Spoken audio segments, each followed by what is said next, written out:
ఏ భగవాన్ movie review sorry ఏ Balwant movie review. భగవాన్ని బలవంతాన్ని మన చేశారు. మరి సినిమా ఎలా ఉంది అంటే సినిమా అయితే చాలా బాగుంది. సుహాస్ చాలా రోజులకి ఒక మంచి హిట్ చూశాడు ఈ సినిమాతో. సినిమాలో కామెడీ చాలా బాగా వర్కౌట్ అయింది. ప్రతి సీన్ కూడా చాలా బాగా నవ్విస్తుంది. అసలు సినిమా స్టోరీ ఏంటంటే హీరో ఒక మిడిల్ క్లాస్ కుర్రాడు. అయితే హీరో తండ్రి మాత్రం ఒక బిజినెస్ చేస్తూ ఉంటాడు. అది చెప్పుకోలేని బిజినెస్. ఆ బిజినెస్ని ఎలాగైనా టేక్ ఓవర్ చేయాలని చూస్తుంటాడు హీరో. ఈ మధ్యలో హీరోకి ఒక ప్రేమ కథ మొదలవుతుంది. కానీ హీరోయిన్కి ఆ బిజినెస్ అనేది నచ్చదు.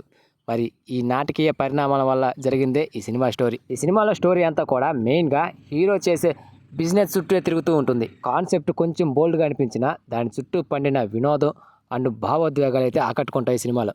ట్రైలర్ అండ్ టీజర్లో హీరో తండ్రి చేసే బిజినెస్ ఏంటో చెప్పకుండా సస్పెన్స్ మెయింటైన్ చేసిన సంగతి తెలిసిందే. అయితే సినిమాలో స్టార్టింగ్ నుంచే ఆ బిజినెస్ ఏంటో చెప్పేస్తారు. ఇక స్టార్టింగ్ నుంచే హీరో ఎలా రియాక్ట్ అవుతాడనేది చాలా సస్పెన్సింగ్గా ఉంటుంది సినిమాలో.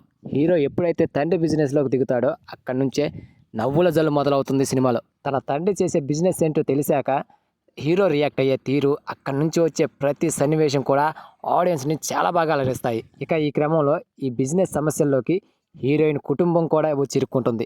ఇక అక్కడి నుంచి థ్రిల్లు వినోదం ఇంకా రెట్టింపు అవుతుంది. ఇక ఇంటర్వెల్ సీన్ అయితే కూడా ఆకట్టుకుంటుంది. సెకండ్ హాఫ్ ఇంట్రెస్ట్ పెంచుతుంది. ఇక సెకండ్ హాఫ్ అంతా కూడా హీరోయిన్ తాత శవం చుట్టూ తిరుగుతూ ఉంటుంది. సెకండ్ హాఫ్లో అయితే కాస్త అక్కడక్కడ ల్యాగ్ అయిన ఫీలింగ్ కలుగుతుంది. కొంచెం నవ్వుల డోస్ కూడా తగ్గుతుందో అనిపిస్తుంది. కానీ ఇక ప్రీ క్లైమాక్స్కి వచ్చేసరికి సినిమా మళ్ళీ పుంజుకుంటుంది. ఇక క్లైమాక్స్కి వచ్చేసరికి సినిమా కాస్త ఎమోషనల్గా మారుతుంది. ఆ ఎమోషన్స్ కూడా చాలా బాగా వర్కౌట్ అయ్యాయి. తండ్రి కొడుకుల మధ్య వచ్చే భావోద్వేగ సన్నివేశాలు అయితే ప్రతి ఒక్కరికి కనెక్ట్ అవుతుంది. ఫైనల్లీ సినిమాలో అయితే వినోదం ఉంది, ఎమోషన్స్ ఉన్నాయి, అన్నీ కూడా చాలా బాగా కుదిరాయి. సాంగ్స్ పెద్దగా వర్కౌట్ కాలేదు కానీ బీజిఎం ఆకట్టుకుంటుంది. సినిమాలో ప్రతి ఒక్కరు కూడా చాలా బాగా యాక్ట్ చేశారు. హీరోయిన్స్ అయితే అదుర్సు. ఈ సినిమాకి నా రేటింగ్ వచ్చేసి 3.5 అవుట్ ఆఫ్ 5. సో అది ఫ్రెండ్స్ ఈ సినిమా రివ్యూ. ఈ రివ్యూ కనుక మీకు నచ్చినట్లయితే ప్లీజ్ గైస్ లైక్ చేయండి, షేర్ చేయండి అండ్ సబ్స్క్రైబ్ చేసుకొని పక్కన ఉన్న బెల్ ఐకాన్ని క్లిక్ చేసుకొని ఆన్లో పెట్టుకోండి ఫ్రెండ్స్ ప్లీజ్.